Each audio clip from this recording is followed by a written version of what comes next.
Two important nominations, Robert Santos to be Director of the Census Bureau within the Department of Commerce, and Sheriff Ed Gonzalez to be Assistant Secretary for Immigration and Customs Enforcement, commonly referred to as the Director for ICE within the Department of Homeland Security.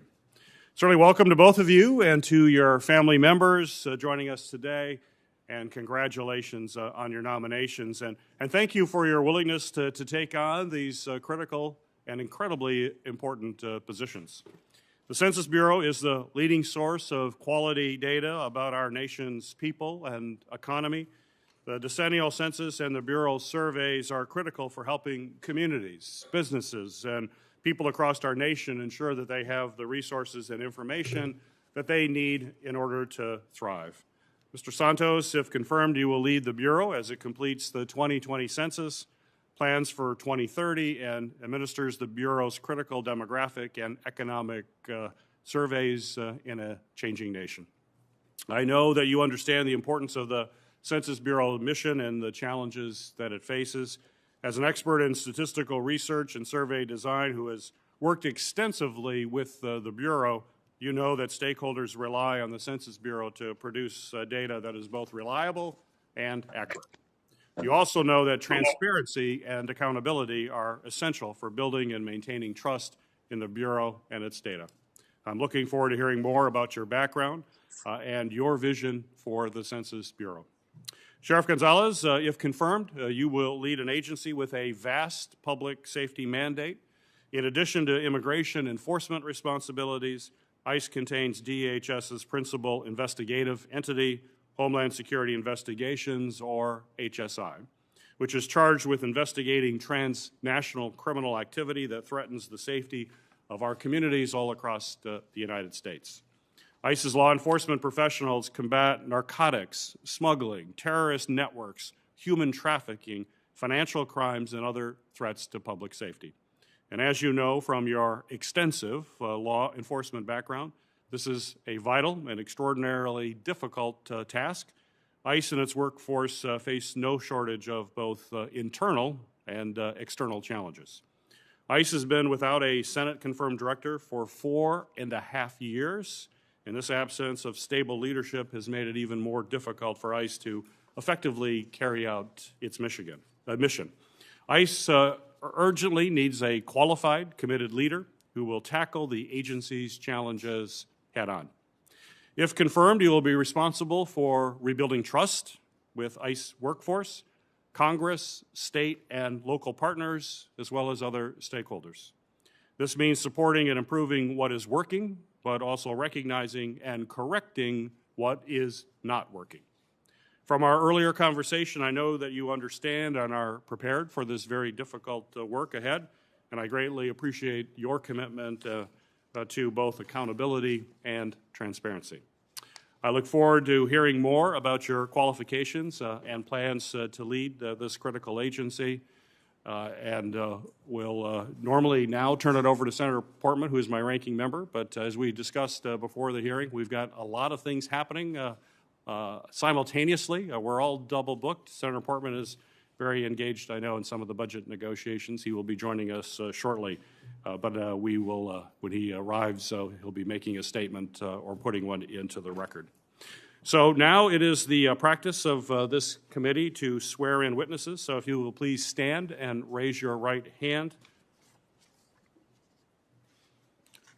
Do you swear that the testimony you will give before this committee will be the truth, the whole truth, and nothing but the truth, so help you God? Please be seated.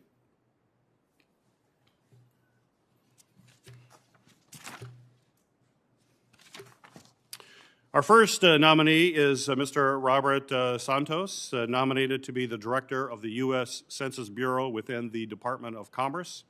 Mr. Santos is currently the Vice President and Chief Methodologist at the Urban Institute. He is a nationally recognized expert in survey sampling and survey design with over 40 years of experience in social science and policy research. After receiving his BA in mathematics from Trinity University in San Antonio and an MA in Statistics from the University of Michigan. Go Blue.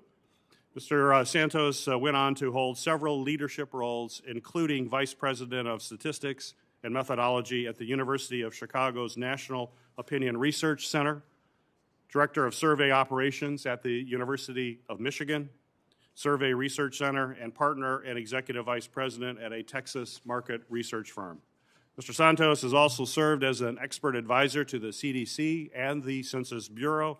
He currently serves as the elected president of the American Statistical Association, the leading professional organization for statisticians in the United States. Welcome, Mr. Santos. You may proceed with your opening remarks. Thank you, Chair. Can you hear me? Can you hear me? Yes? Okay. Thank you very much. I would like to first introduce my wife, Adela, and my son, Emilio, who are here in support. And I just want to say thank you for this opportunity to give an opening statement. And thank you, committee members, for those of you who are here, and I understand if you can't be, and I will begin. It's an honor, and I'm humbled to appear before you today as the nominee for the Director of the Census Bureau. I'd like to thank the President and Secretary Raimondo for the trust they have placed in me with this information, or this nomination. Born and raised in the barrios of my native San Antonio, I was fortunate to be in a Mexican-American family whose parents secured civil servant jobs at Kelly Air Force Base. I was privileged to be educated by the Irish nuns at Little Flower Elementary School, and I was taught to be a responsible adult by the brothers at Holy Cross High School. The values instilled in me at these schools are foundational to my leadership. I'm a member of a Gold Star family. My brother Rene died in Vietnam in 1969 when I was a high school freshman. His death furnished the Section 8 deferment that I did not seek, and a pain that endures to this day. With this sacrifice to our country, I was free to attend San Antonio College, Trinity University, and then the University of Michigan to follow my dual passions of statistics and helping people.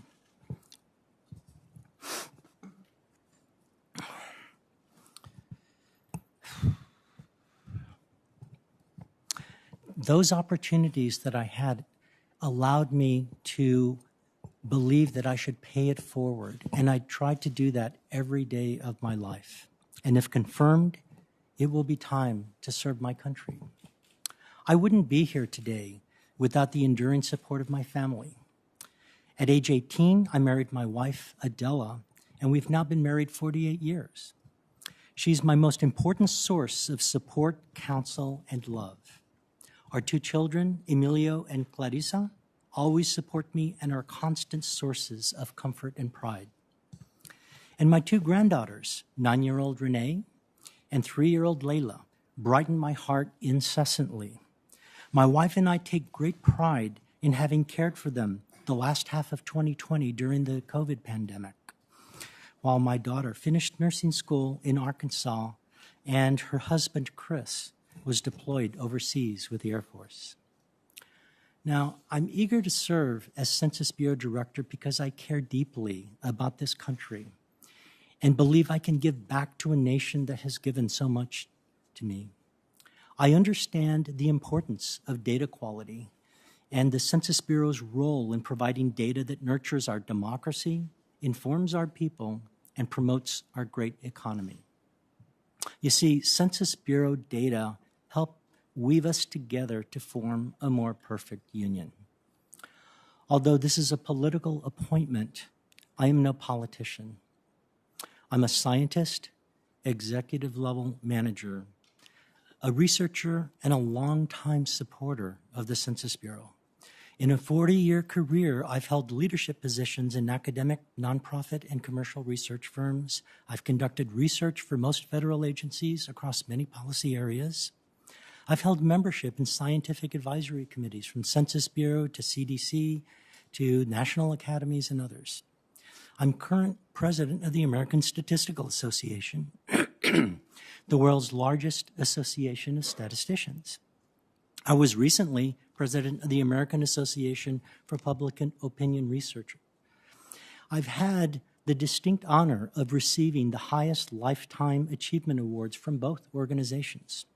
I believe this body of work and recognition positions me well to lead the Bureau if confirmed. The Census Bureau needs a director who understands the critical role of providing quality data to our country. Society is in the midst of a technological renaissance, and the Census Bureau should leverage technological advances and innovate to create efficiency and effectiveness. If confirmed, I can set priorities and directions in this area. The Bureau also needs more transparency and independence to build public trust as it continues planning for the 2030 decennial census and completes delivering the 2020 census products. Career staff at the Census Bureau need recognition for the exceptional scientists that they are. The director must nurture a staff that has endured a tumultuous 2020. And finally, the director should cultivate lines of communication with stakeholders and with Congress.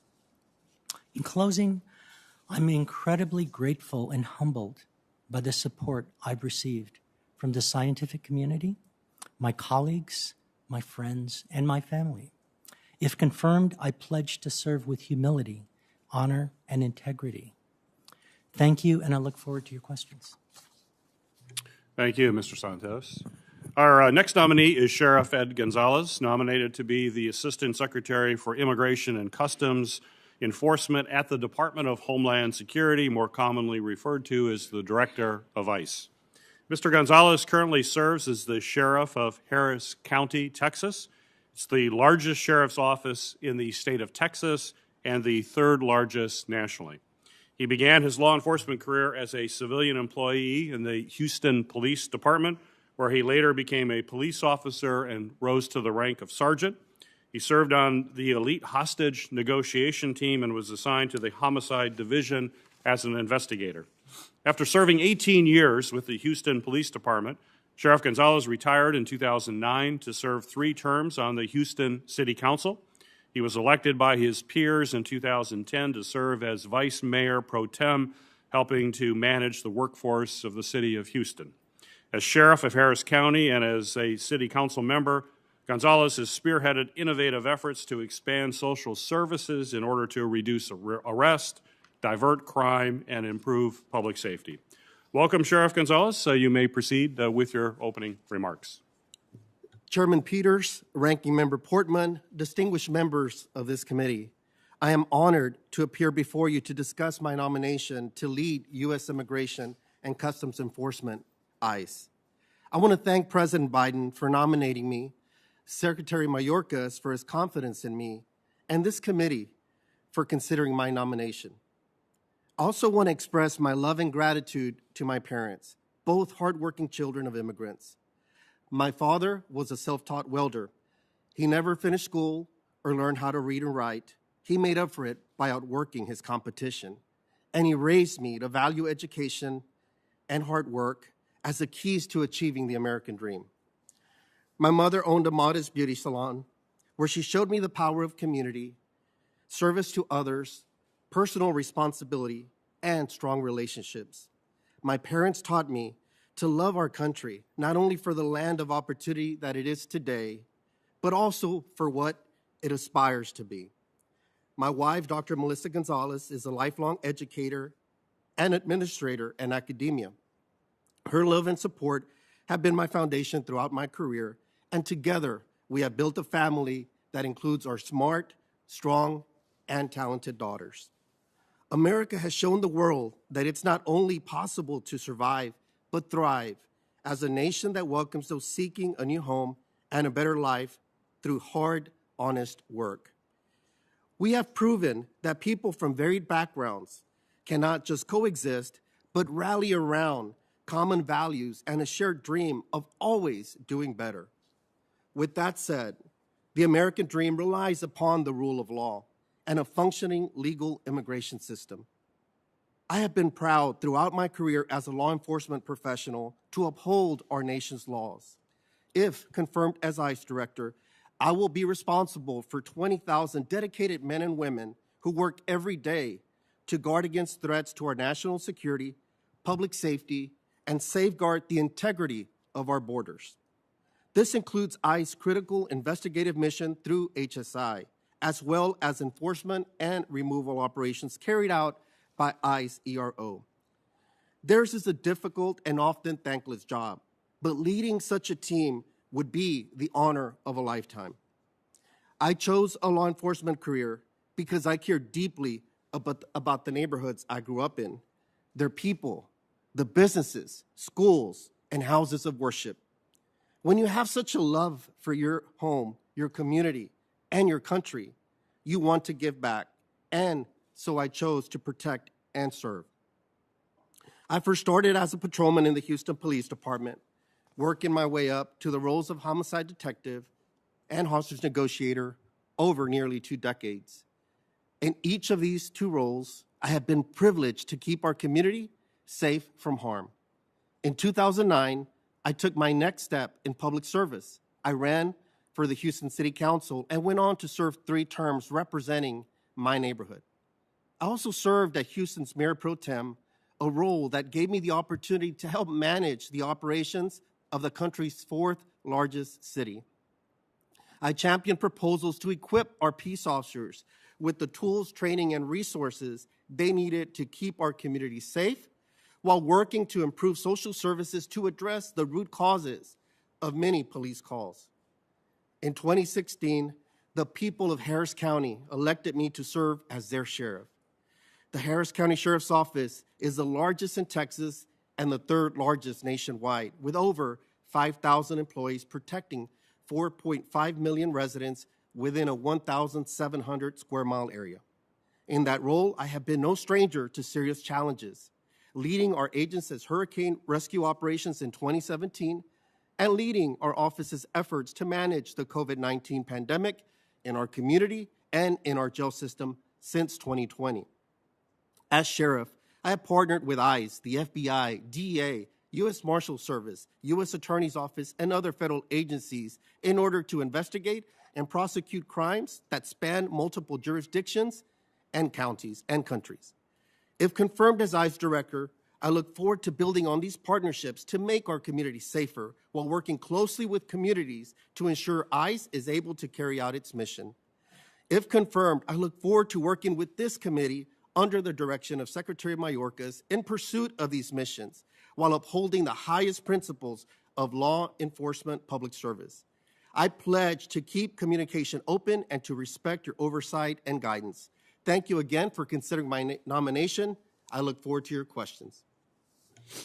Thank you, Mr. Gonzalez. Ranking Member Portman, you are recognized for your opening remarks.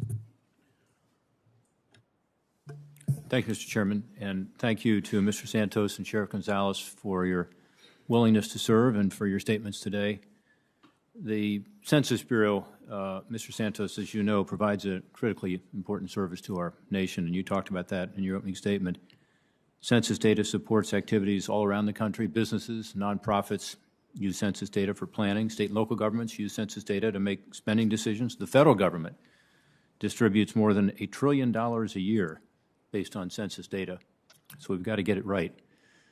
And then, of course, census data supports the redistricting process, which is an essential part of our nation's democracy, and it is especially timely the Census Bureau be more responsive with regard to this responsibility. The current delay in providing census data for redistricting has negatively impacted a number of states in this country, and one of them is Ohio, that I represent. We're very concerned about that because we're trying to move forward with the redistricting process, but we need to have the data. I've been assured by the Census Bureau that they have now agreed to provide redistricting data to Ohio by August 16th. We cannot let that date slip. The Census Bureau must meet that deadline. Mr. Santos, I look forward to hearing your thoughts on this issue as well as your views on the many other challenges facing the Census Bureau. Sheriff Gonzalez, you and I discussed yesterday the Director of ICE position is very important for a critical agency, and deserves careful consideration by this committee, which has oversight over Department of Homeland Security. It's particularly important today because by any measure, we have the worst crisis at our southern border that we've had in at least 2 decades. The numbers are overwhelming. In May, more than 180,000 migrants were encountered at our southern border. June looks to be even higher from the preliminary data that we've been able to hear about. The number of migrants apprehended at the border has risen every single month since President Biden took office. And we are told that more than 90% of those migrants are crossing unlawfully and dangerously often between our ports of entry. Border Patrol agents also estimate, but generally do not report monthly, the number of migrants who evaded apprehension. I think they refer to people as those who got away. This is a conservative estimate that likely undercounts the true numbers. But we are now seeing record estimates of those not apprehended at the southern border, those who got away. In March and April of this year, the Border Patrol estimates 70,000 migrants evaded apprehension by its agents. We don't know who these people are. I traveled to the southern border earlier this year. I was in El Paso, where I have been before. I watched families who were enrolled in the Migrant Protection Protocol as one example, the MPP program. And these were families who were in Mexico pending the adjudication of their asylum claim. Under the new administration, they were brought into the United States. I saw it. They were released into the country, and an ICE officer personally described to me what the parole process is like that I witnessed in real time. Instead of giving these individuals a court date and saying, you know, your asylum claim is being adjudicated, you need to show up at court at this time, at this place, what they said was, we're giving them a piece of paper, and I saw the piece of paper. And the piece of paper simply had ICE offices listed on the back. And I said, well, how do they know which ICE office to go to? And the answer was, we don't know where they're going, and we're not suggesting where they go or certainly telling them where they go. They can go wherever they want in the United States, and we're just giving them these offices so that when they end up where they end up, they'll hopefully have an ICE office near them that they can go to. I was shocked because I was told that people were given a court date and told to go to the court, but that's not what's happening. So, you know, I talked about this, but I just think our system is broken and we've got to fix it. Otherwise, we'll continue to be a pull factor. I was just in Ecuador, which, by the way, sends more migrants to our border than Honduras now. I was just in Guatemala, which, of course, is one of the 3 countries that has been traditionally sending the most women and children, unaccompanied kids in particular. El Salvador, Guatemala, and Honduras. And I heard the same thing, which is the leaders of this country don't want their young people going to the United States. They want them to stay there and build the future of that country. And they don't like the fact that we have a system in place that provides this pull where if you get to the border and claim asylum, you're allowed, in the vast majority of cases, some say all, but let's say the vast majority of cases, to simply come into the country. And if this is the protocol where you say you don't even have to show up for a court date because we're not even giving you one, we're not even telling you where to go, I just don't understand how the system's going to work. In 2019, we had a surge, and it was largely unaccompanied kids, as you recall, because you were on the border, and I know you understand this issue very well. But I'm told that ICE has returned virtually none of those unaccompanied kids, none of them. They're all still here. And so it's no wonder that the coyotes can go and exploit that situation and charge these families the kind of money that we can't even imagine because, you know, for them $10,000 is not just their whole life savings, it's a mortgage on their house, it's everything they have. And then, unfortunately, many of these young people and families are abused on the way to the border. It's a dangerous situation, even short of the desert crossing that's often dangerous in and of itself, as you well know. And so it's a system that's not serving anybody well right now. So I have very deep concerns about it, as you know. Anyway, I later checked in with ICE to ask them, by the way, where the migrants had gone who I had watched go through this process, who were told to check in with ICE. And ICE was unable to tell me exactly how many migrants had checked in with ICE to receive a court date. We've asked for this information repeatedly, and we've been told it's simply not available. So we don't know. As we all know, cooperation between our federal, state, and local law enforcement is critically important to keep our nation safe. In 2017, Sheriff Gonzalez, you made a decision to end the department's voluntary compliance program with ICE. This voluntary compliance and the cooperation, known as the 287G program, has helped remove a lot of dangerous criminals from our communities. You've also stated that you still allow ICE to work inside the county jail, but you have spoken out forcefully against Texas law that mandated cooperation with ICE. So I am concerned, as you know, from our conversation about whether it would be appropriate for you to lead an agency that you've been so critical of. Even if the border crisis ended tomorrow, you know, ICE is going to be dealing with the ramifications of this border crisis for many years to come. And as you have noted to me, a lot of people are coming to this country on visas and then overstaying their visas. So it's not just about the border, it's about ICE's broader responsibilities. As I've said many times, you know, we are a nation of immigrants and we're proud of that. And we welcome immigrants to this country in a legal, proper manner, and we should. We are a generous country and we should be.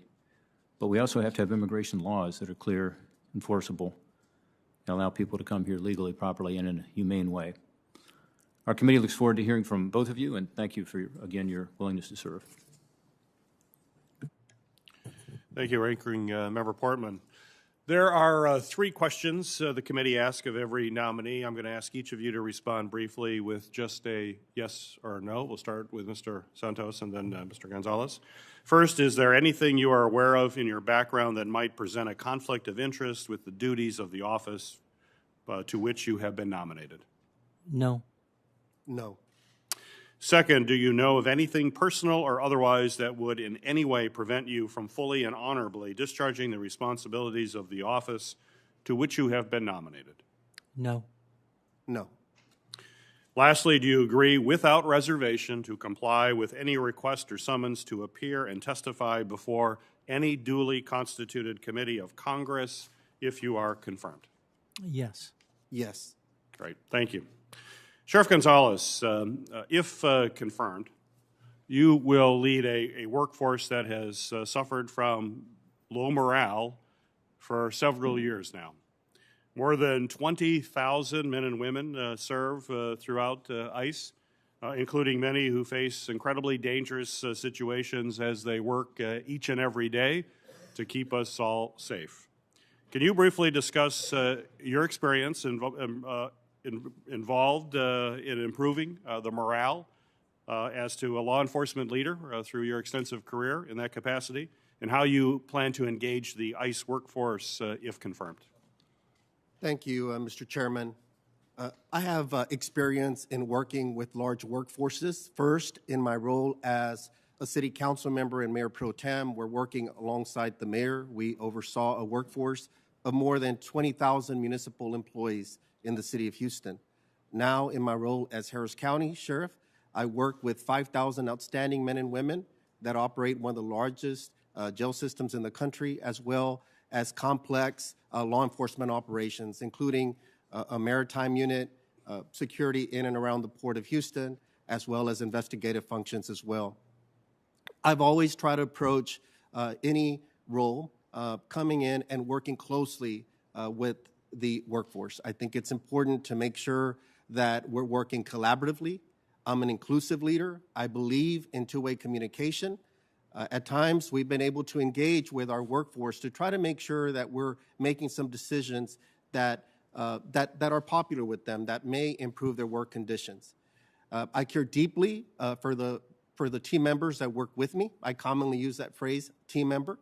And so I would use that experience, if confirmed, to be ICE director, to come in, listen, to try to understand the work, understand what's working and where we could make things better. I'm a big believer in continuous improvement, and the morale of the ICE workforce is critical to making sure we successfully accomplish its mission. Thank you. Mr. Santos, the Census Bureau and its workforce have faced many challenges, as you're well aware, in recent years, but particularly in 2020, including planning and executing for significant adjustments to the decennial census operations in light of the COVID-19 pandemic. but also as a result of attempted political influence in the census operations. If confirmed, how do you plan to engage with and support the Census Bureau's career workforce and ensure that its expertise that drives the Bureau's decision-making? Thank you for that question, Senator. I highly value the career staff at the Census Bureau. They represent some of the best scientists in the country, some of the best operations people, and I understand the tumult that they underwent through operationalizing the 2020 census and responding to that. Many of them ended up working 7 days a week, possibly 80-hour weekdays. It's been harrowing, and these staff deserve to be recognized for the job that they did and rewarded for it.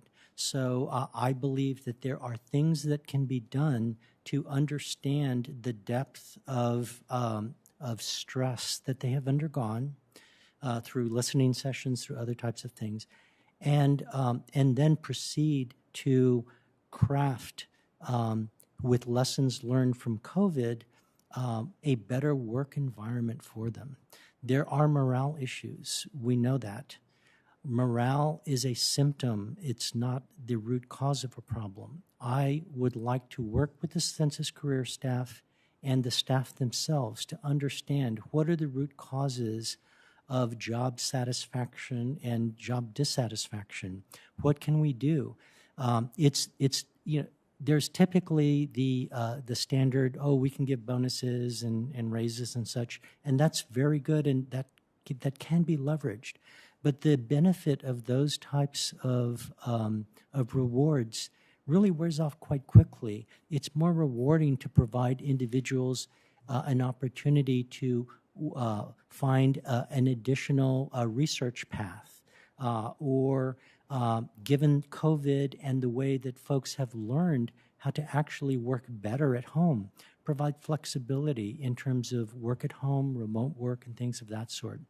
So I would have and work with senior census career staff to avail ourselves of a variety of personnel tools, work with HR to develop some packages and some approaches that, number one, understand the root cause of morale issues, and secondly, find ways to support folks for the long term so that they grow in their careers, they are satisfied, and they benefit the country as we want them to.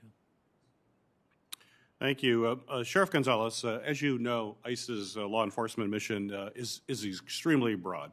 And one critical piece of that is dealing with human trafficking. In fact, ICE's Homeland Security Investigations, or HSI, is responsible for overseeing a wide effort within DHS to combat human trafficking.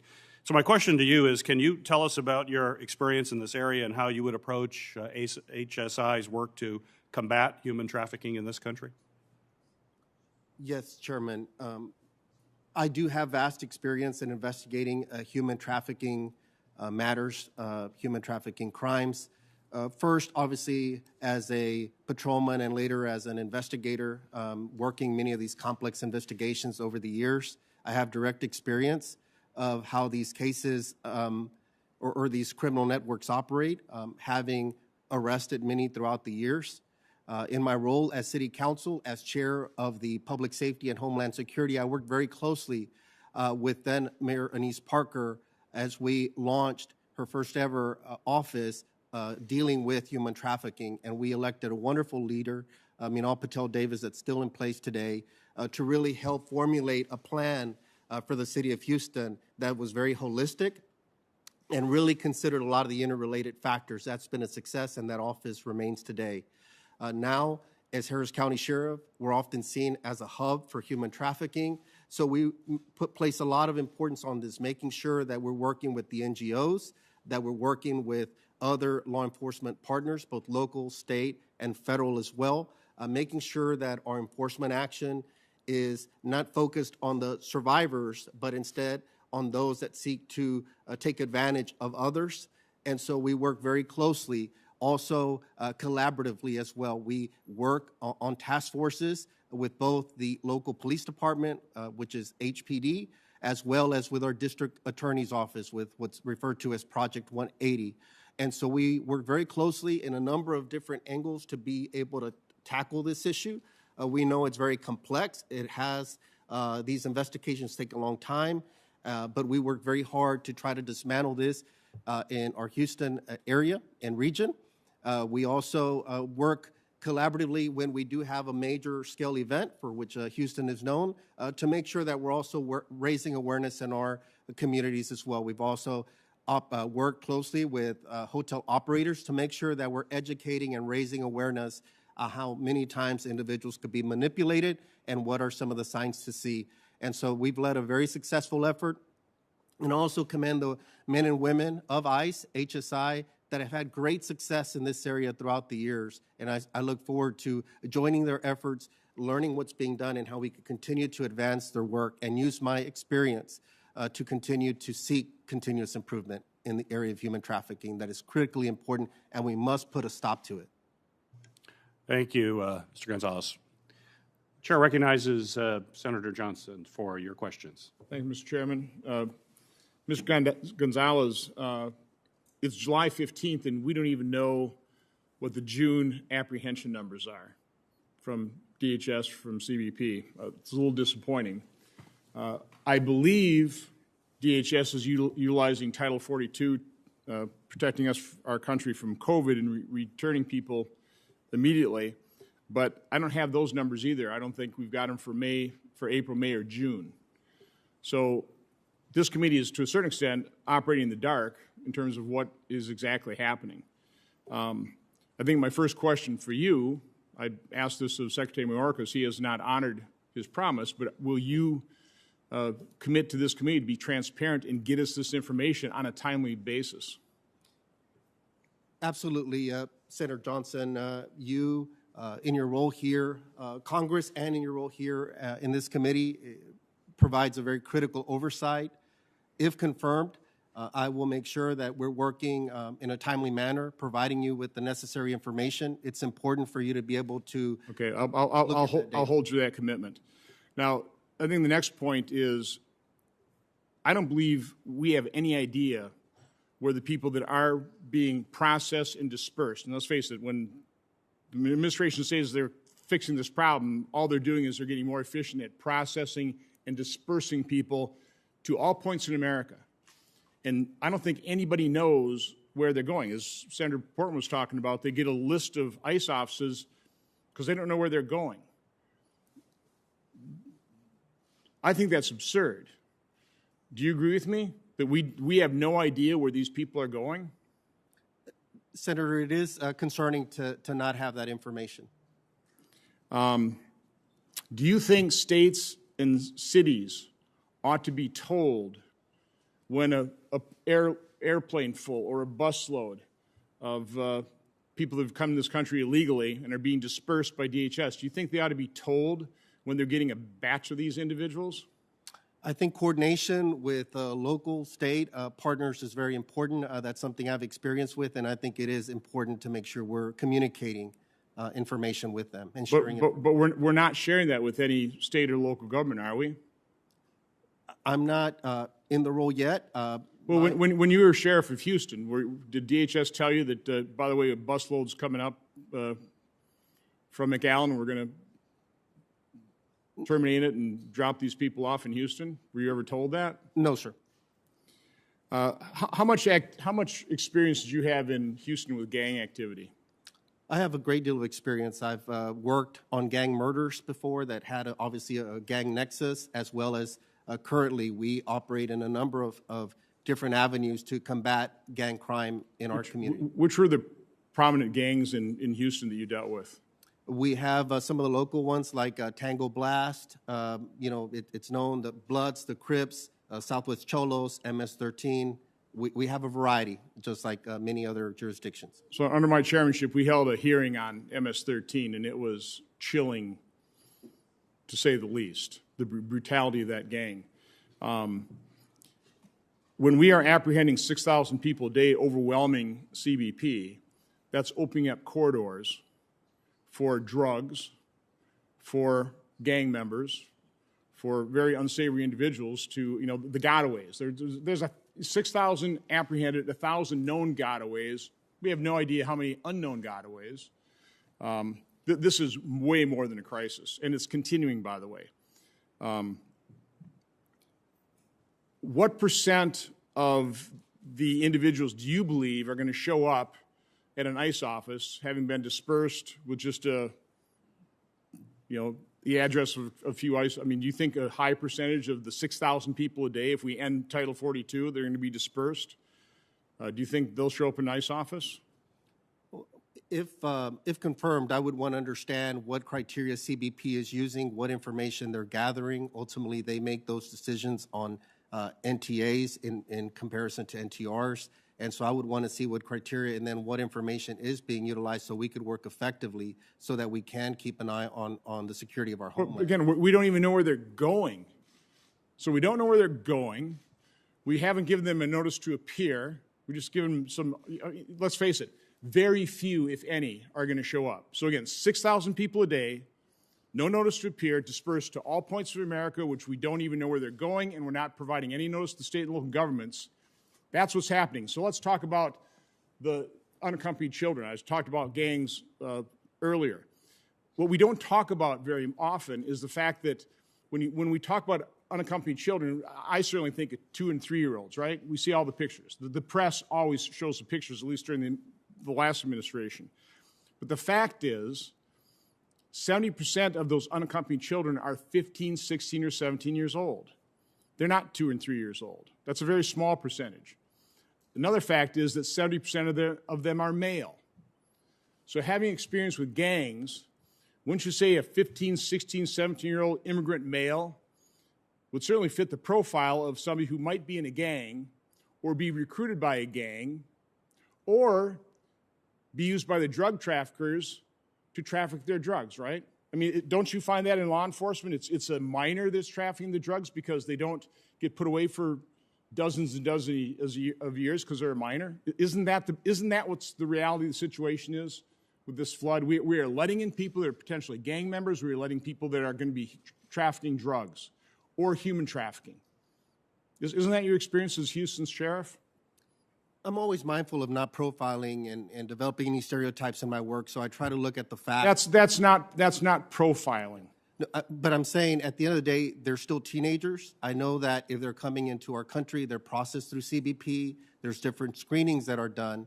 And at the end of the day, they're still teens. And I think that HSI is a preeminent law enforcement agency when it comes to investigating how criminal networks are manipulating the immigration system to take advantage of these individuals. And I think it's important that we use our resources to combat and dismantle those criminal networks. Mr. Gonzalez, you are engaging the same state of denial of reality that is happening under this administration with DHS and Secretary Mayorkas. And if you're denying the problem, we have no chance of fixing it whatsoever. This is a crisis that's not being addressed. It's a tragedy for this nation. Thank you, Mr. Chairman. Thank you, Senator Johnson. Chair recognizes Senator Hawley for your questions. Thank you very much, Mr. Chairman. Congratulations to both the nominees. Thank you for being here. Mr. Gonzalez, I'd like to start with you, if I could, and I'd like to start with a fundamental question that I've asked other nominees who've appeared before this committee. Do you believe that unauthorized entry at our borders should remain a crime? Yes, sir. Here's another fundamental question. Putting aside any resource constraints, whatever they may be, do you think that if an alien enters the country illegally, they should be subject to removal from the United States? Yes. Do you believe that individuals who currently have an order of removal should in fact be removed from the United States? Yes. If an illegal alien enters the country and is then convicted of a crime, do you believe they ought to be subject to removal? Yes. What about illegal aliens who've been convicted of things, let's say, assault, homicide, kidnapping, sex offenses, sexual assault, weapons offenses? Do these illegal aliens, should they be removed from the United States? In my opinion, yes.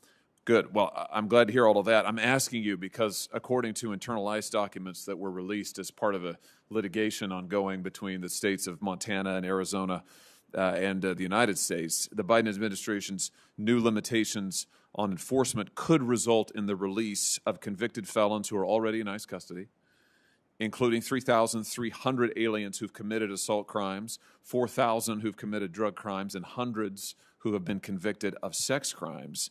Let me just ask you, if you're confirmed to this position, do you plan to facilitate the release of these criminal illegal aliens from ICE custody?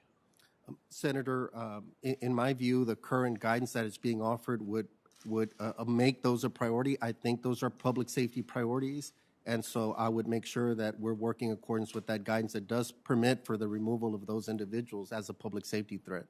Well, what the documents show, I mean, again, according to the lawsuit, the documents obtained as part of the lawsuit, is that under the current guidance, these aliens who are currently in ICE custody could well be released. What you're telling me here today, I'm asking you if you'll facilitate the release. I think you're saying no to me, but I just want to be sure about it. Are you saying no, that you will not facilitate the release of aliens who've committed assault crimes, drug crimes, sex crimes? Is that a no? Can you repeat the question? Yeah, will you facilitate the release of aliens who've committed sex crimes, assault crimes, other violent crimes? If the premise of your question is that it's under some type of legal action that's taking place, I know that part of the guidance included that consideration that there is ongoing lawsuits and other things. I would work in accordance to the law with what I'm allowed to do, and if there's a court order that orders me to remove them. Otherwise, I would go with the guidance that we have, which allows me, if confirmed as ICE director, to be able to remove them. I see them as a threat. If it's under my authority, I would move to remove them. So would you make it a priority? Let me ask it this way. Would Yes. you make it a priority to remove aliens who've been convicted of these crimes? Yes, to me, those are serious crimes. Okay. Would you agree with me that criminal illegal aliens who have, by definition, committed these crimes that we've been talking about, if they're released back into our communities, they are, at least some of them, are likely to be recidivists and to commit other crimes? I mean, I'm sure you've seen this in your own experience as sheriff. Would you agree with that premise? Yes. And therefore, it's important to remove them and actually make sure that they are not released to the public. Do you agree with that? Yes, public safety is always my North Star. Okay, with regard to the administration's recent decision to effectively end deportation of those aliens who entered illegally prior to November 1st, 2020, isn't this just a free pass for those who have entered, who arrived here over 6 months ago? I mean, I don't understand this. Give me your view. I mean, this sounds like a free pass to me. Isn't this a free pass for anybody who came before November 2020? The ones that came before, in my understanding of the guidance that's been offered, doesn't preclude anyone still that's here unlawful to not be still removed. So I think that it's still there. I think it's just a matter of prioritizing key areas, and I think that it doesn't preclude anyone that's here unlawfully from being removed, in my opinion. Okay, good. So you would be, I think you're telling me that you would attempt to enforce the law and to remove those who came to this country illegally in violation of our laws before November 1st, 2020. Is that correct? Part of the role of ICE is to conduct enforcement operations. I think that those obviously have to be prioritized when we're considering limited operations and resources. I think that we do that every day. There's a lot of crimes on the books, but it's a matter of trade-offs. It's making sure that we're focusing on a strategic approach that goes after those individuals that do pose the greatest danger to the integrity of our border, public safety, and national security. But here's my problem with the discussion about priorities. Since this administration has come to office, the number of ICE arrests has plunged. It has plunged. The Trump administration, I think, arrested over 6,000 people. 6,000 arrests per month on average in the final months of the last presidency. There were 10,000 a month before the pandemic. So far, this is according to the Washington Post, by the way, so these are public numbers. So far in this administration, ICE officers have made about 2,500 arrests during the Biden presidency. Now, that's a dramatic drop in difference. It sounds to me like what's being prioritized is not the husbanding of resources. What's being prioritized is not arresting criminals and not arresting people who are here illegally. What I'd like to get from you is a commitment that you will vigorously enforce our laws that are on the books and will make ICE's mission to do so a priority. Can you give me that commitment? Yes, sir. I am familiar with the article. To me, the one data point, in my experience, I would like to see more data to see what other factors may have played into that to better understand the numbers. It is concerning.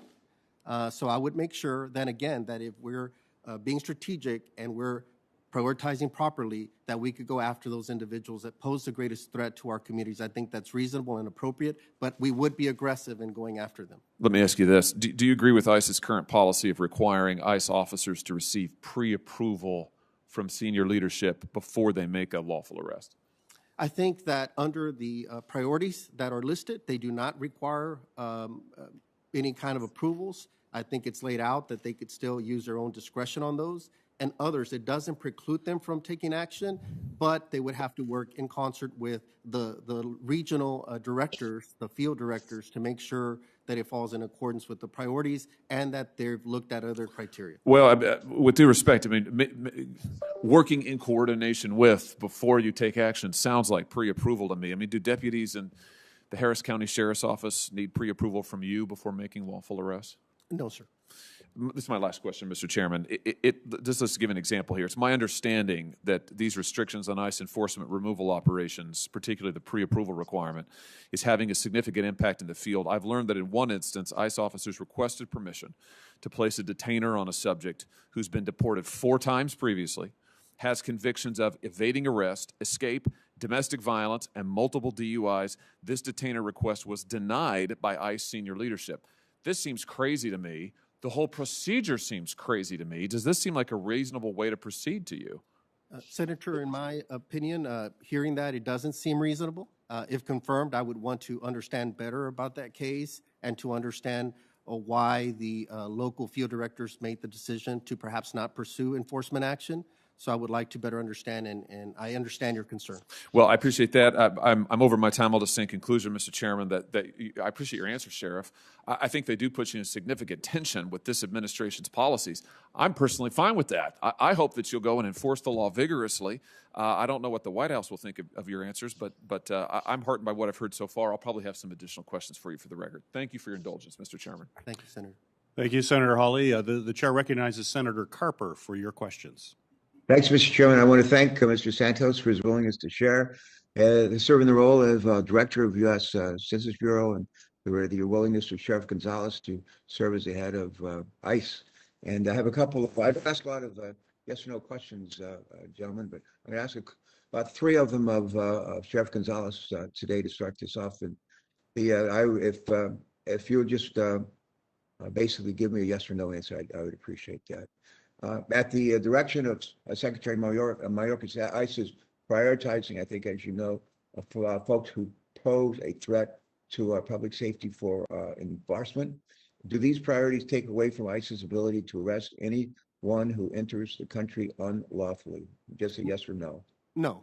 All right, second question. Do you believe that local jurisdictions should cooperate with ICE when it comes to apprehending criminals who pose a threat to our public safety or national security? Yes or no? Yes, sir. And lastly, do you believe that ICE should be abolished? No. All right, we're 3 for 3. Let me talk a little bit about root causes. As my colleagues in this committee know, I'm a big root cause guy. I believe that until we address the crime, corruption, the lack of economic opportunity that drives folks in Central America and Northern Triangle and other places, we don't, unless we address those drivers to make the journey north, we're going to continue to see migrants arriving legally or illegally at our borders 10 years from now, 20 years from now, 30 years from now. Sheriff Gonzalez, I'm pleased to hear that you are also a root cause guy, just like me. And like a number of my colleagues, I'm also pleased to hear that you are a collaborator by nature, because the importance of collaboration cannot be overstated when it comes to advancing the mission of ICE, an agency that's been lacking a Senate-confirmed director for over, listen to this, 4 years. That being said, if confirmed, how will you work with your DHS and law enforcement counterparts in addressing root causes relevant to the mission and work of agents at ICE? Please. Thank you, Senator. I appreciate it. As you mentioned, I'm a collaborator by nature. I've learned to expand coordination and collaboration in my roles both on Houston City Council as Mayor Pro Tem, working a diverse group of agencies, as well now as the Harris County Sheriff, both on the law enforcement side, when we're making sure that we're being strategic in our enforcement, that we're protecting our region from harm, as well as developing continuums of care when it comes to dealing with vulnerable populations that have been incarcerated, that are grappling with addiction, mental illness, and other things. I've been able to work very collaboratively with many to do that. I would work closely with the ICE workforce that has that experience in those relationships. I would make sure that I'm working with our sister agencies to make sure that we're fulfilling the mission of protecting our homeland and keeping the integrity of our maintaining the integrity of our border. So I would make sure that we continue to work with those relationships. I do it now working with HSI, with the U.S. Marshal's Office, the U.S. Attorney's Office, with ICE, with many others. I believe in coordination. I think it's important to fulfilling the mission of ICE, and I would be very committed to continuing that.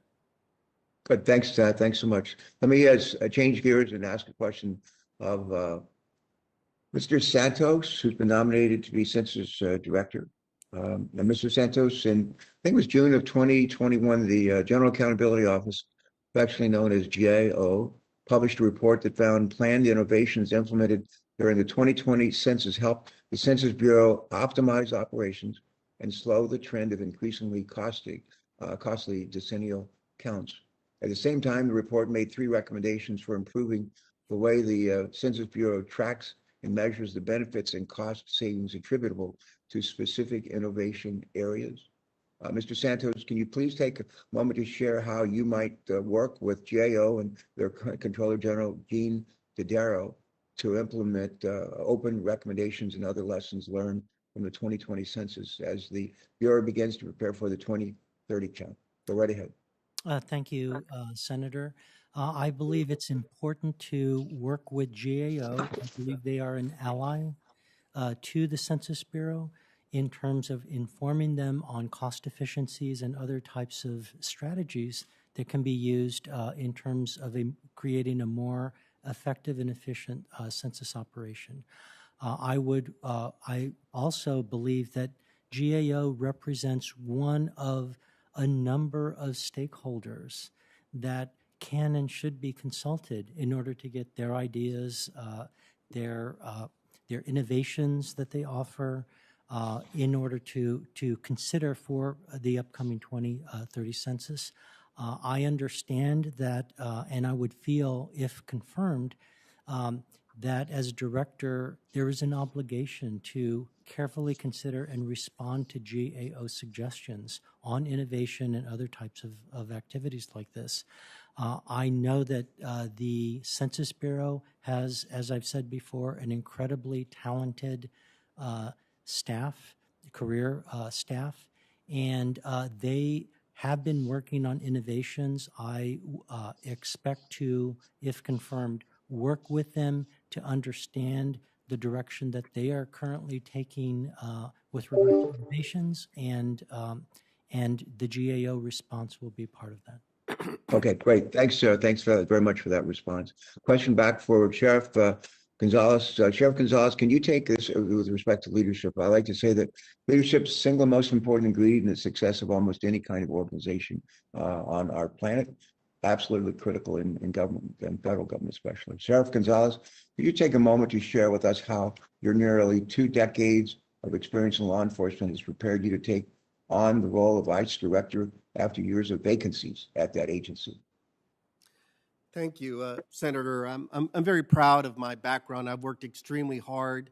I'm a very hard worker. I have a strong work ethic. My heart's in the right place. I'm an effective, proven leader that's been able to effectively lead and manage large workforces.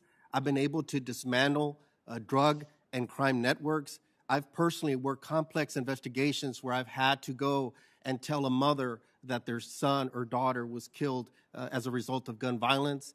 I've led and oversaw our law enforcement response in our county to an unprecedented event when it was up to her with regards to Hurricane Harvey. I've been battle tested. I've been on the ground. I know how to lead at a high level and effectively lead a large workforce.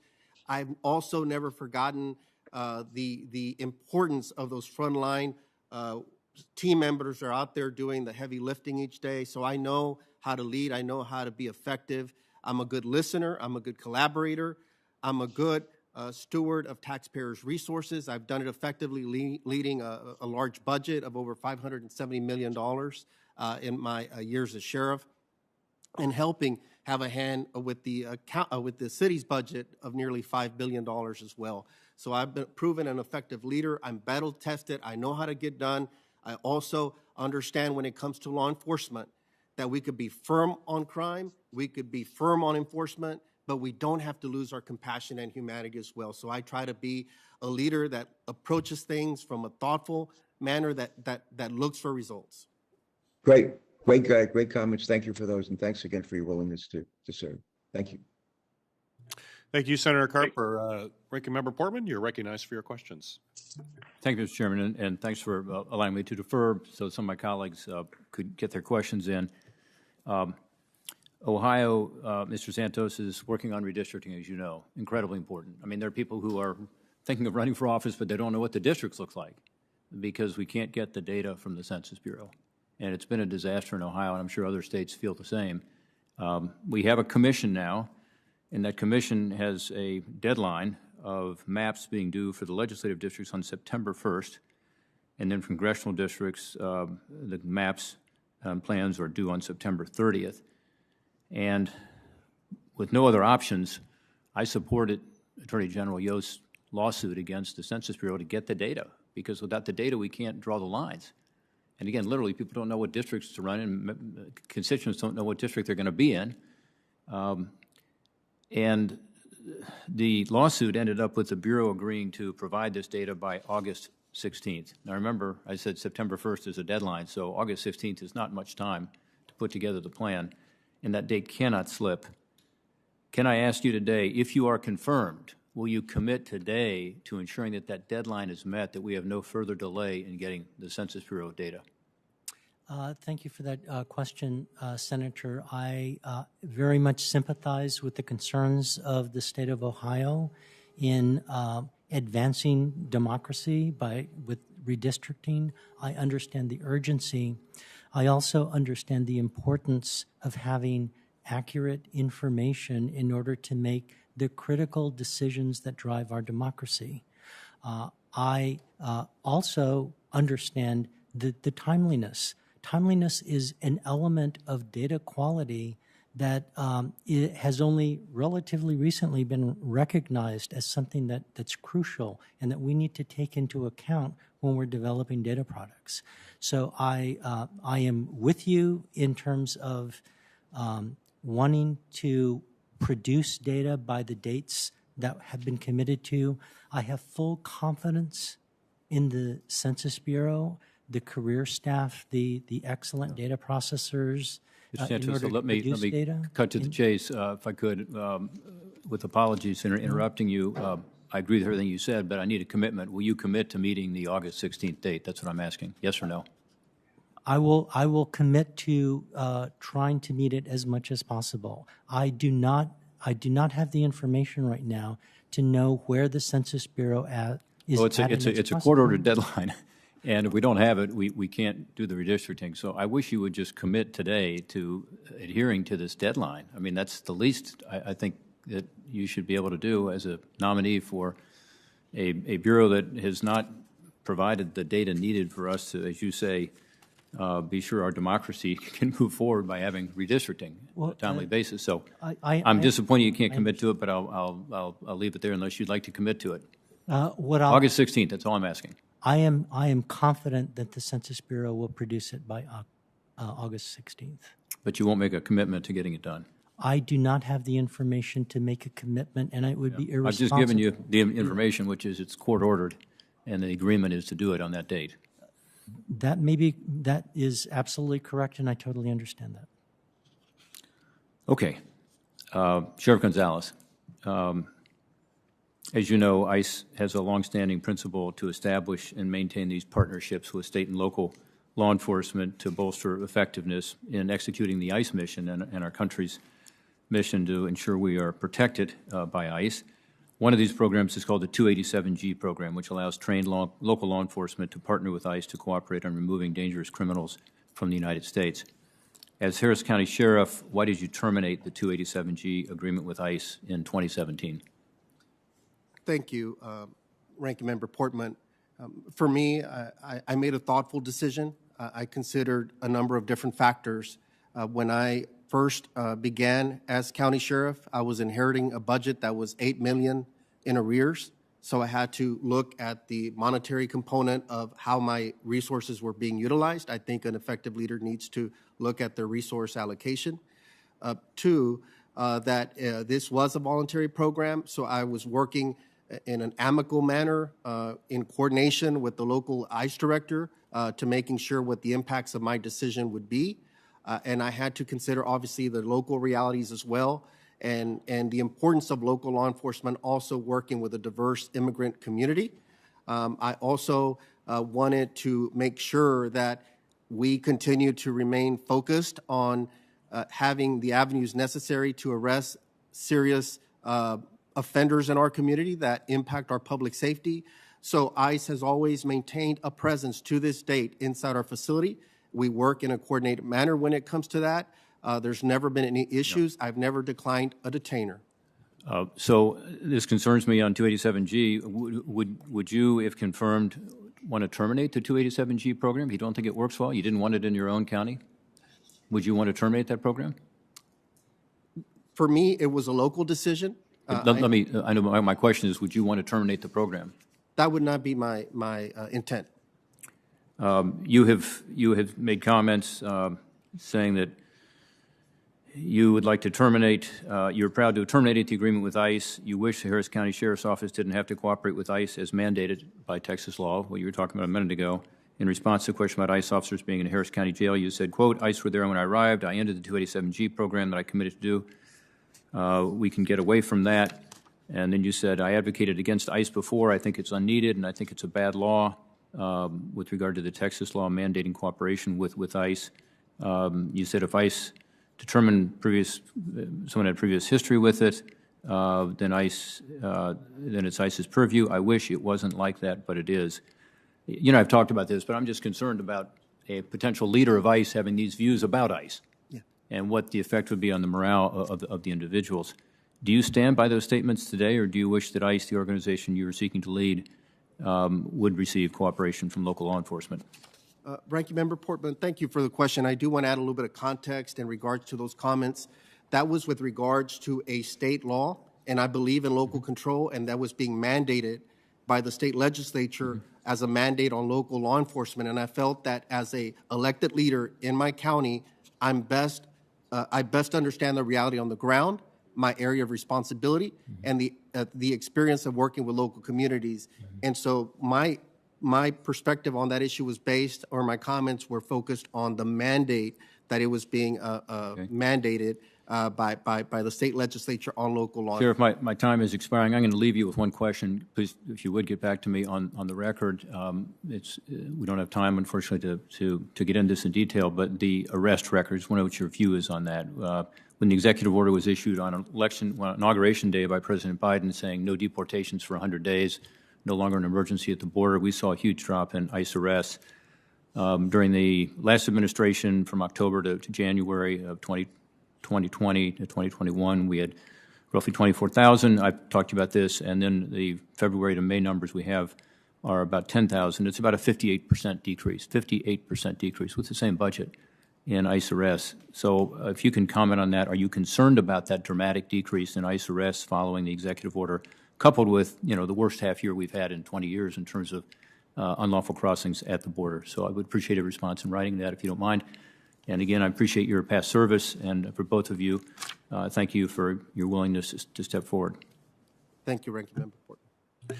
Thank you, Ranking Member Portman. Senator Hassan, you are recognized for your questions. Thank you so much, Chair Peters and Ranking Member Portman. Thank you both for this hearing, and to both of our nominees, thank you, and thank your families for your willingness to serve. This is a team effort, and we appreciate you stepping forward very much. I have Two questions for you, Sheriff, and then one question for you, Mr. Santos. To Sheriff Gonzalez, U.S. Immigration and Customs Enforcement manages three operational components, including Homeland Security investigations. Homeland Security investigations is a critical component of ICE, responsible for vetting immigrants, as well as investigating transnational criminal and terrorist organizations, cyber crimes, the online and international exploitation of children, human trafficking, and transnational drug crimes. If confirmed, how will you ensure that the Homeland Security investigation's important missions, including its work fighting the substance misuse crisis, continues to be a priority? Thank you, Senator. All those issues are critically important. If confirmed, I would work very closely with the personnel that's in place to understand that threat landscape and get updates on where we're at, and then trying to see how we could best lead a strategic and targeted response to all of these different challenges that you mentioned.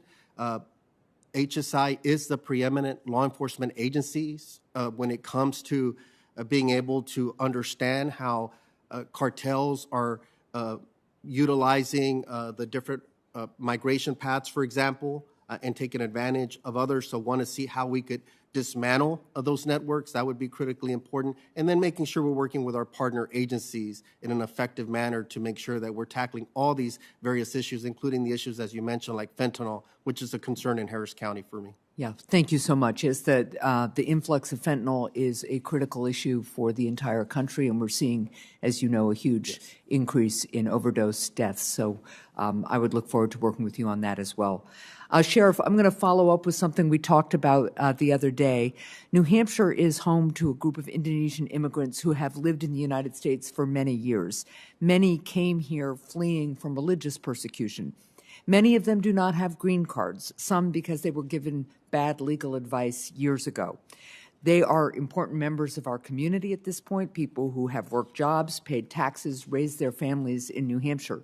Under the Obama administration, as long as these individuals checked in with ICE authorities regularly and didn't commit any crimes, they were not a priority for detention or removal, and they were provided work permits. However, the previous administration attempted to deport many members of the community.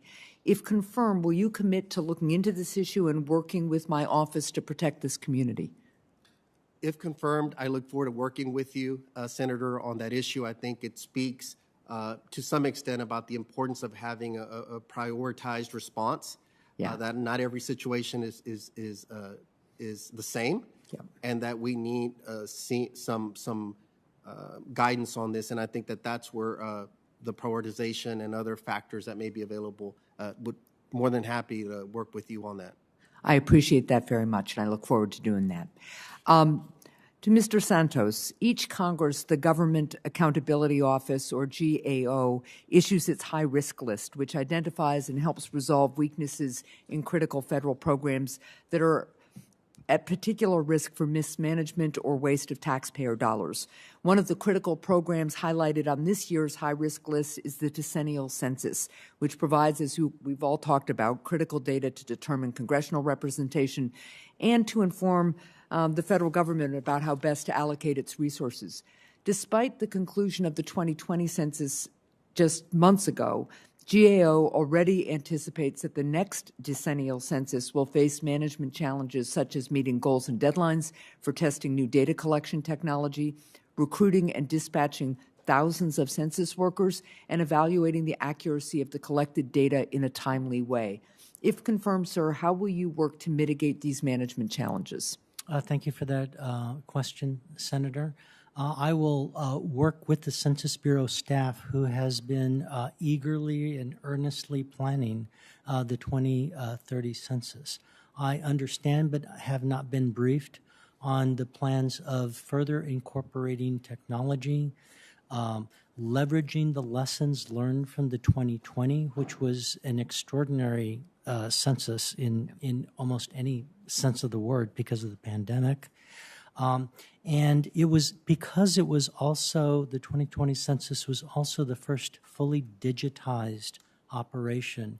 There are a lot of quality indicators that can give clues about efficiencies that heretofore had not been available. So it's critical to take a look at those, to analyze those, and incorporate that. And I can, in my role as director, if confirmed, prioritize those particular areas of research so that we can reveal the nuggets of insights that allow us to create more effective operations.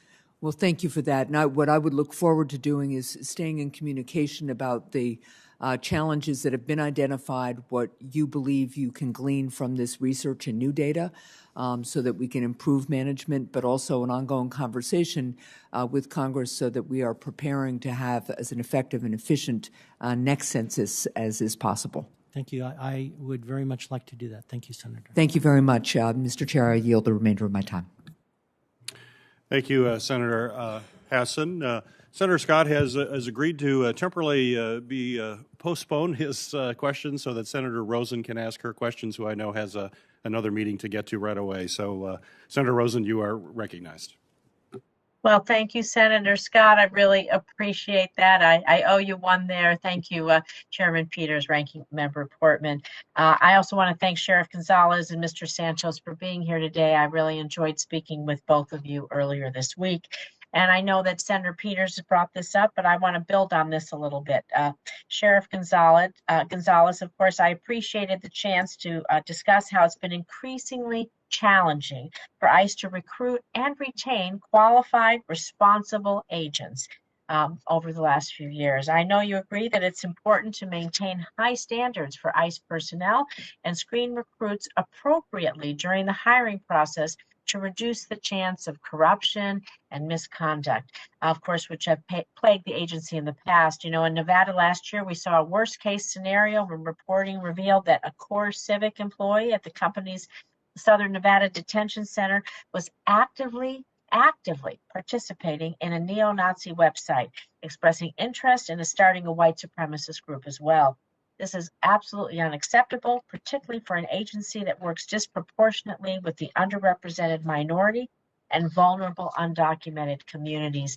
So going forward, how will you ensure that ICE properly screens for individuals who embrace white supremacy or frankly, other dangerous ideologies? And what are your plans to conduct a human capital needs assessment to identify those needed improvements in both recruiting and retention? Thank you, Senator. I think obviously maintaining a workforce that has the highest integrity is always critical to make sure that we're maintaining public trust.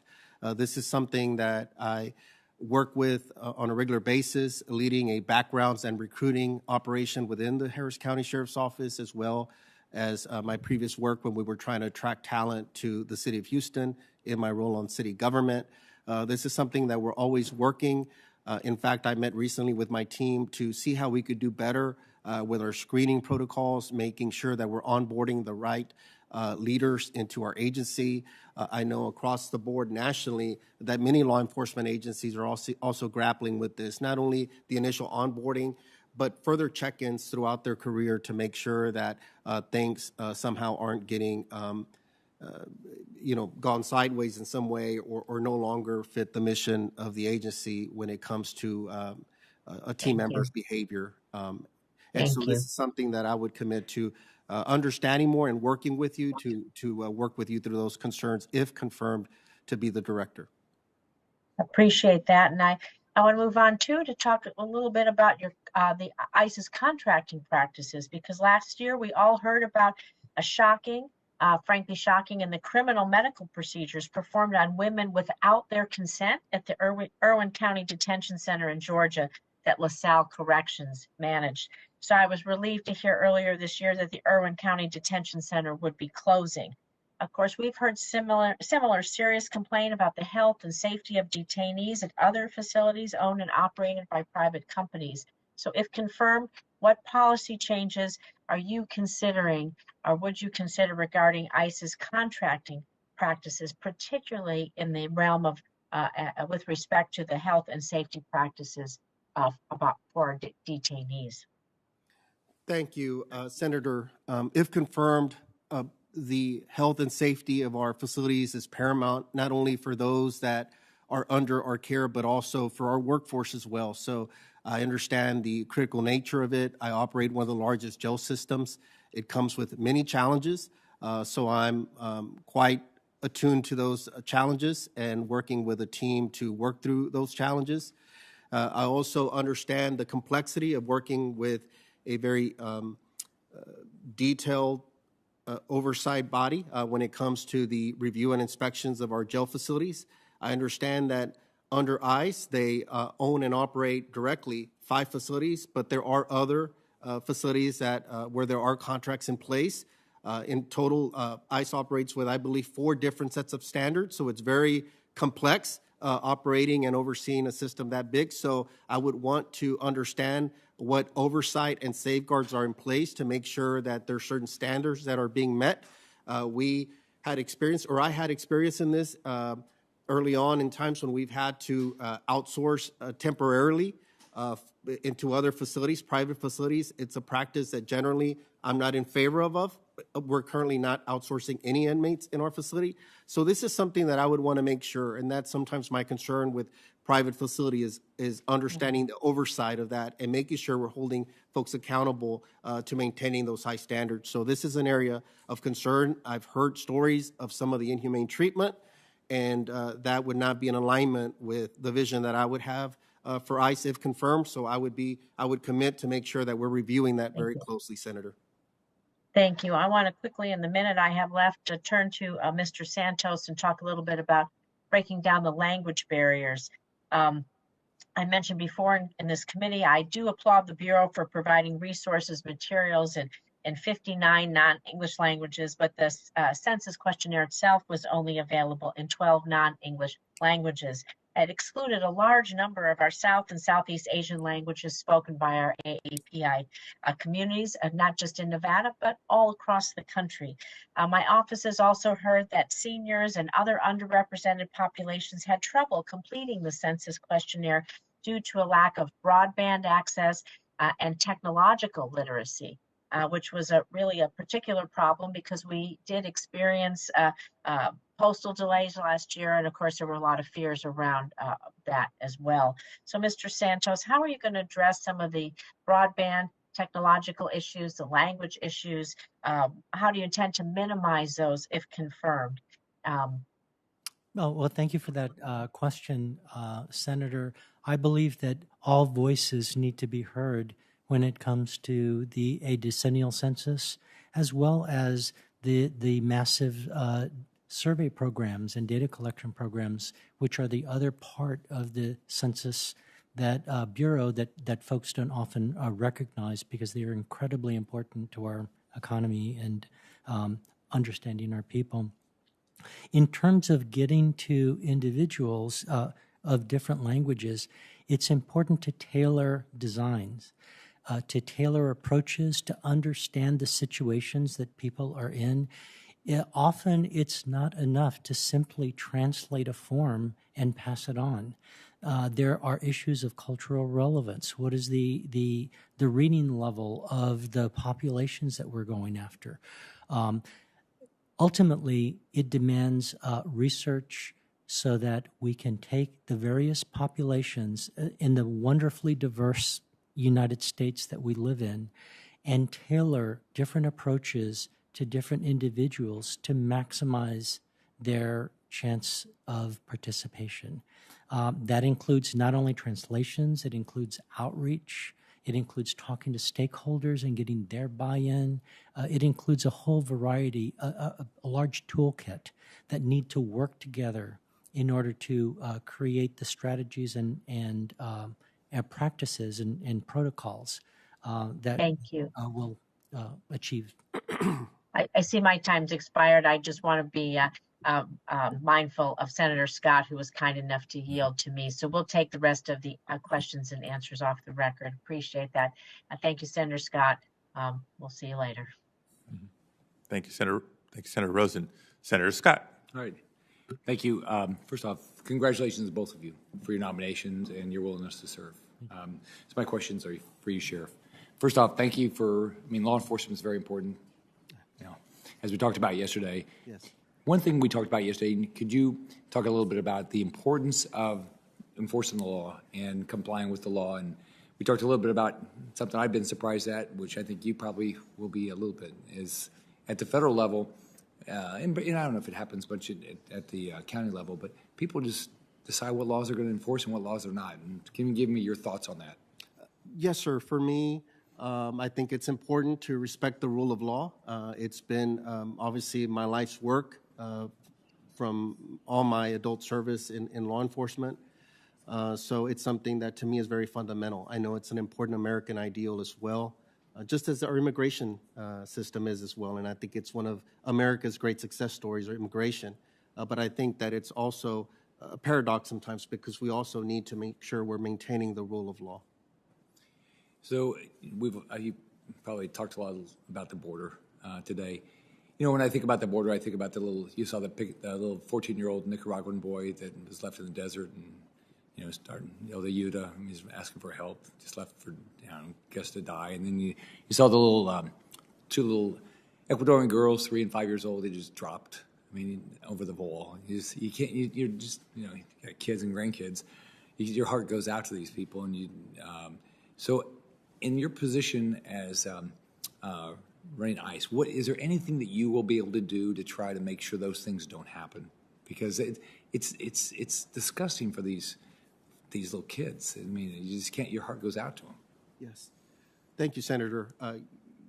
You're right. I think that it's important, in my opinion, to always lead in a humane and compassionate way.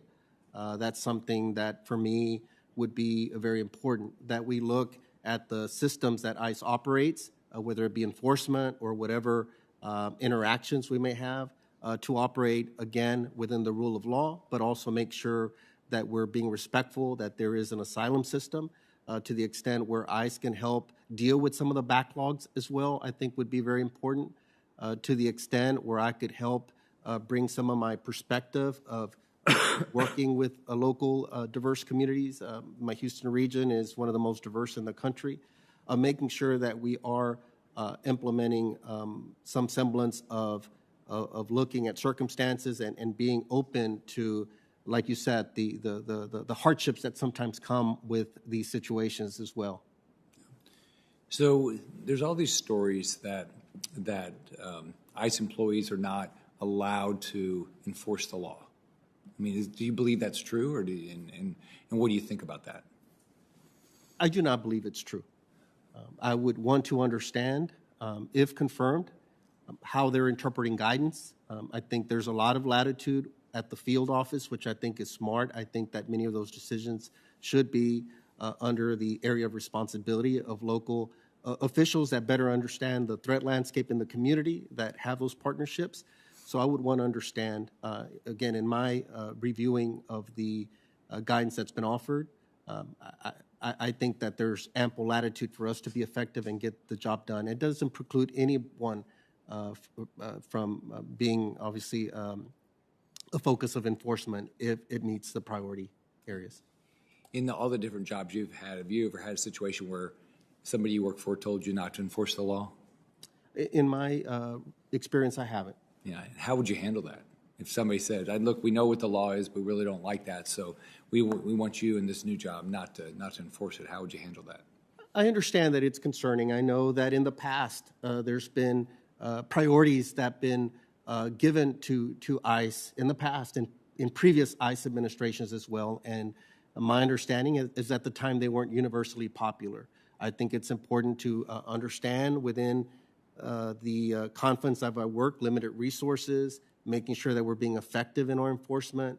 And so I would want to also understand the quality of arrest, make sure, though, that we're listening to the ICE workforce. It's my understanding that that's what Secretary Mayorkas is doing now, is engaging with the ICE workforce and other sister agencies to make sure that he's getting a full understanding of concerns and other things. And I hope that that informs his thoughts on this matter. So your background is law enforcement. How important is it for local law enforcement to work with ICE? And what do you believe you're going to be able to create a relationship where law enforcement will want to work with ICE going forward? Absolutely, yes, sir. I do see many possibilities. I think we could move forward in a positive direction. I've talked to many counterparts across the nation. I think it's important to understand some of the successes and also where we could do better. And if confirmed, I would want to see how we could be a better partner to fulfill the mission and making sure that I believe in working coordination. I don't think one agency can work alone. We have to depend on others. And I think that it's important that there always be a good coordination, especially with local law enforcement for deconflicting purposes and other reasons as well to maintain our public safety. So assuming you get confirmed and you're there for 2 years, what would you define success? For me, if confirmed, I would welcome the opportunity and consider it an opportunity of a lifetime to be able to work with the men and women of ICE. I would like to see where we've become a strategic agency, a preeminent law enforcement agency that works effectively, that is prioritized, because I think that it's a reality of managing. I would want to make sure that we're looking at more expansive data sets. I've heard some data that is often given, but I would like to see to make sure that we're leading an effective agency that is an enforcement agency that both respects the rule of law, that protects my North Star is always public safety. Did we keep our community safe when it comes to these issues? But two, did we create an agency that also engages with the community? Are we engaging with the community better? I think that the work of ICE can be hard to understand, and it's important for us to be engaging with the community. Those would be successes for me. Thanks, Sheriff. Thank you, Senator. Thank you, Senator. Thank you. My opportunity now to ask some questions before calling upon the next senator. My first is for Sheriff Gonzalez. Good morning. Under the Trump administration, there were reports of ICE agents falsely claiming to be police and concealing their true identities to persuade community members to open their doors and allow agents into their homes without judicial warrants. This was found to be a violation of the Fourth Amendment in a class action lawsuit brought last spring in California. In addition, ICE has used unmarked vehicles to pull over people in areas heavily used by farm workers, for example, to increase the number of community arrests, even though they are not authorized to stop people in this manner. So, Sheriff, as someone who's worked in local law enforcement, it's great perspective to bring here. Do you believe ICE officers impersonating local police officers helps or harms public safety? And as a follow-up question to that, what steps would you take, if confirmed, to ensure that ICE officers would not engage in such practices in the future? Thank you, Senator. Well, first, I would want, if confirmed, I would come in to understand what the current protocols are. Obviously, I believe you said there was some maybe legal action that was taken on this matter, so obviously we would want to make sure we're working in accordance with the law. At the same time, I understand from my experience that sometimes we may have to take certain action depending on the individuals that we're having to take action on, where it may merit a different higher threshold in our response. But with that said, I think it always needs to be in the context of proportionality to make sure that we're not unnecessarily scaring communities, with the presence, and that there's not other mitigating factors that we have to consider. It's important that ICE does not work in a manner that in any way intentionally just seeks to terrorize communities or anything of the sort. I think it's important for us to be a professional agency that could take care of its done effectively. I want to make sure that the men and women of ICE that have to carry out these actions are safe, that the community is safe, and that we could do it in a lawful, orderly way as much as possible. Right. No, and I appreciate that, and in particular as a follow-up to some of Senator Scott's questioning about the ability for ICE agents to enforce the law. Well, of course, but that's pretty broad. Again, as you can appreciate, you're bringing the important perspective of local law enforcement has their specific role to play. Federal law enforcement that is there to enforce federal laws plays a different role to play. In unique circumstances, there's some collaboration that may be justifiable or in order, but by and large, it's a very unique mission. and when federal agents are intentionally or otherwise misrepresenting themselves as local law enforcement. I think that does undermine more broader efforts by local law enforcement to build trust and rapport with community members and community leaders. So that's something that, if confirmed, I look forward to working with you to address. My next questions are for Mr. Santos. Much of the attention on the Census Bureau's work is on the decennial census, right? Especially this last year, given all the challenges to the 2020 decennial census. What is less known is that the Census Bureau also conducts a number of other surveys in between the decennial census, including the American Community Survey, known as the ACS, that relies on sampling and data modeling in the years between the decennial censuses. The ACS does ask more detailed questions, more questions and more detailed questions, and new data is released every year on the changing demographics of the United States, including information about housing, income levels, marital status, educational attainment levels, and so much more. This information, coupled with the decennial census, is especially important for local communities and government when crafting policy, making investments, allocating resources and services. Mr. Santos, how can we ensure that the sampling is robust enough so that it accurately represents especially smaller population areas in the United States where there may be a higher need for investments in education, infrastructure, social safety programs, et cetera?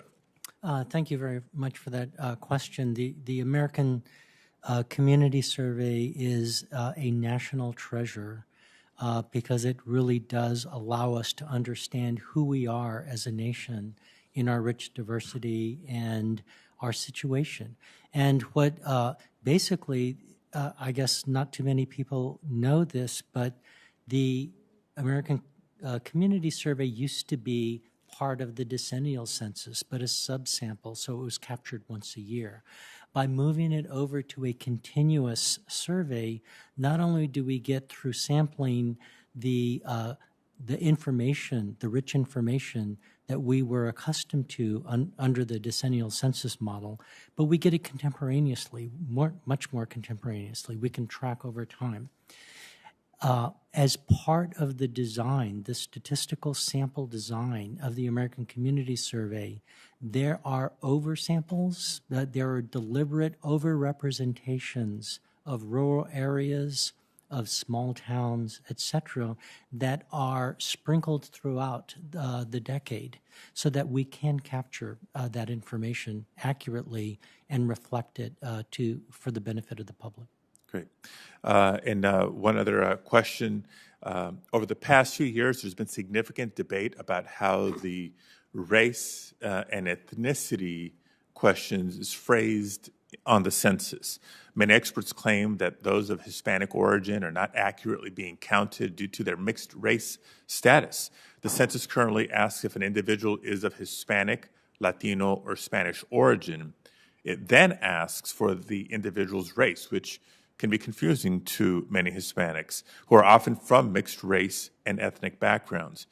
In 2015, the Census Bureau did its own test using a combined race and ethnicity question and found that more individuals identified as Hispanic. However, in order for this question to be put on the census, the Office of Management and Budget would have to change their standard categories. So, Mr. Santos, you've written about this topic and discussed the need for data collection methods to evolve and adapt to ensure everyone is fairly represented. Can you briefly, I know our time is up, but can you briefly tell us how you'll work with OMB to try to establish a combined race and ethnic question for the 2030 census? Yes, I can fully commit to working with OMB on this to the extent that it's possible to use a single race ethnicity question. I would be in favor of that. The Census Director doesn't have the authority to include any specific questions. It has to abide by OMB, but I can use my own personal perspective as a Latino and use my research experience and my leadership position to work with OMB to make sure that the proper attention is given to that specific issue so that we can see whether or not we can incorporate it into the next decennial. Thank or you. even the American Community Survey. Thank you. Senator Langford. Thank you, Senator Padilla.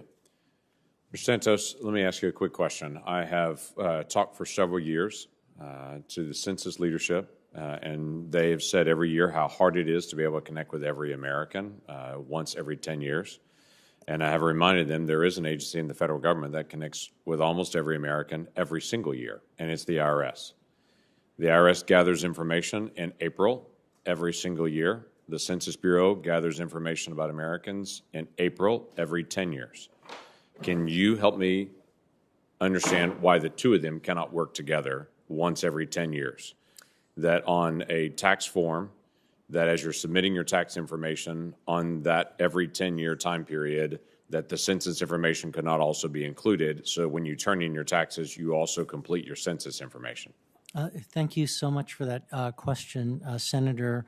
And I congratulate you on your long-term continuing efforts to create efficiencies or to find efficiencies like this that we could. It's about an $8 billion difference, the best we can just determine. Yes, absolutely. And I understand that. The good news is that the Census Bureau does cooperate with the IRS and even the Postal Service on the conduct of the 2020 census and has leveraged information and resources from both of those. As far as your particular idea, I think it is worthy of consideration, and if confirmed, I can discuss with the Census Bureau's. Right. Let's sit and visit on that as a follow-up on it. Obviously, I know we're getting information to be able to clarify some addresses and other information and to fill information in. I'm talking about completing your form so that we're not having to chase as many people down at this point, and to be able to make it simpler for the American people that they don't have two different sets of information they need to complete, both from the federal government, both in April. It just makes sense to be able to put those two together, and so let's definitely follow up.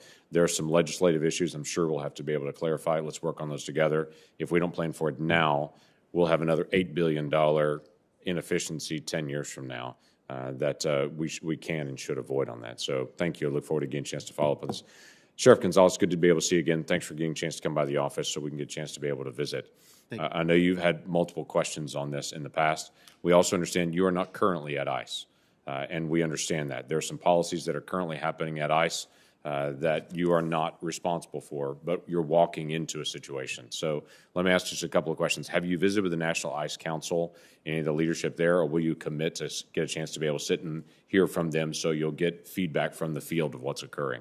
Senator, I have not met with them. If confirmed, I would look forward to working with them.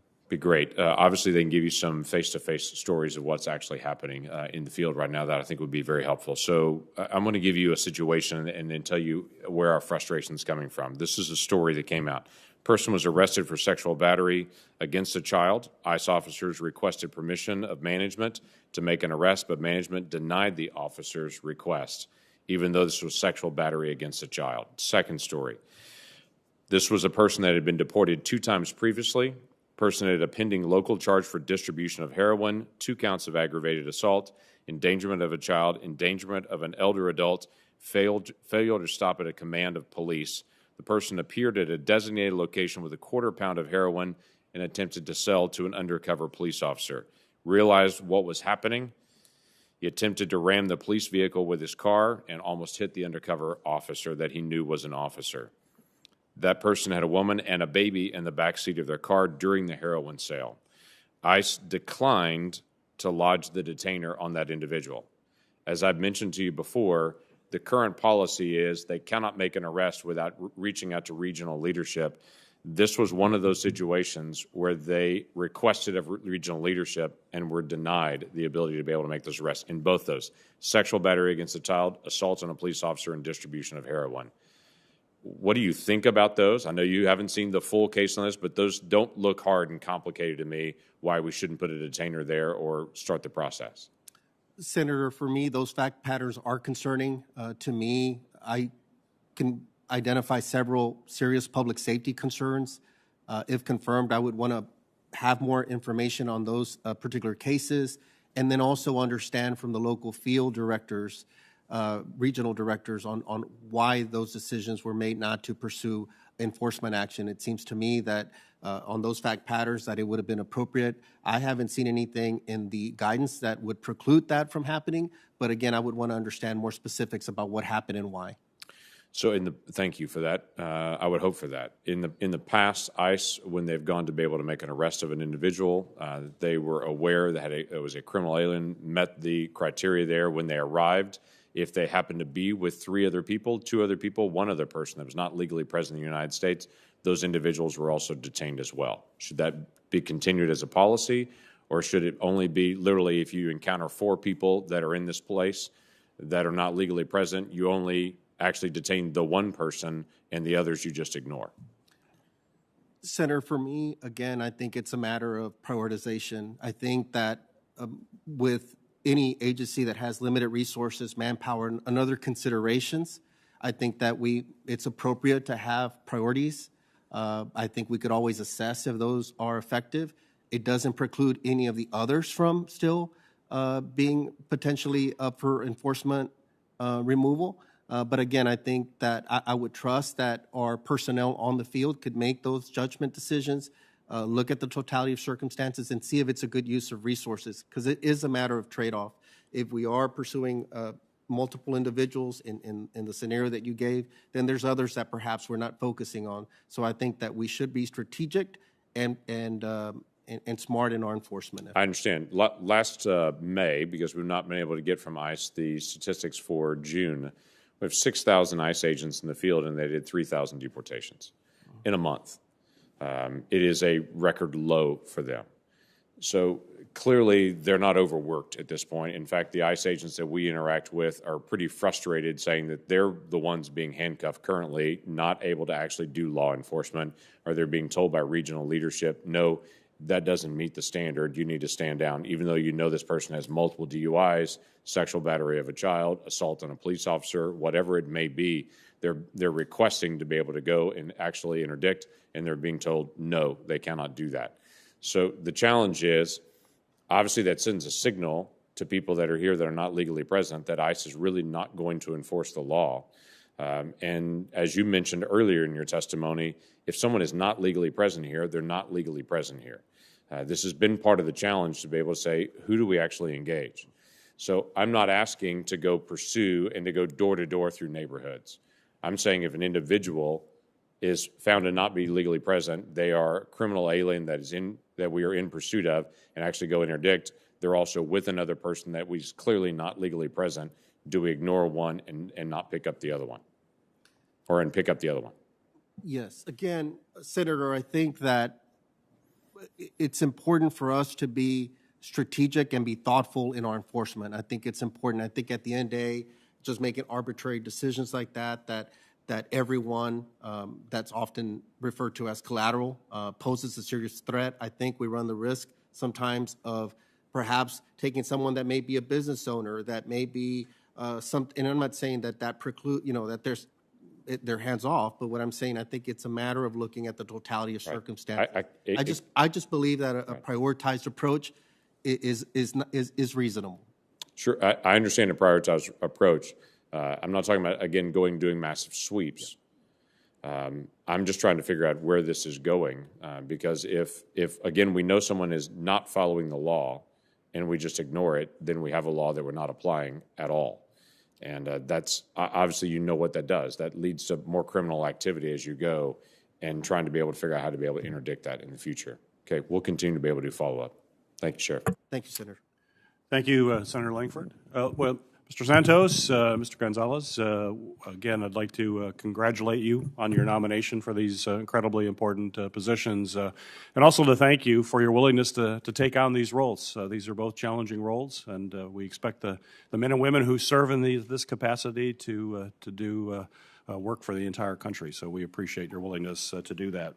For the record, both nominees have made financial disclosures and provided responses to biographical and pre-hearing questions submitted by this committee. Without objection,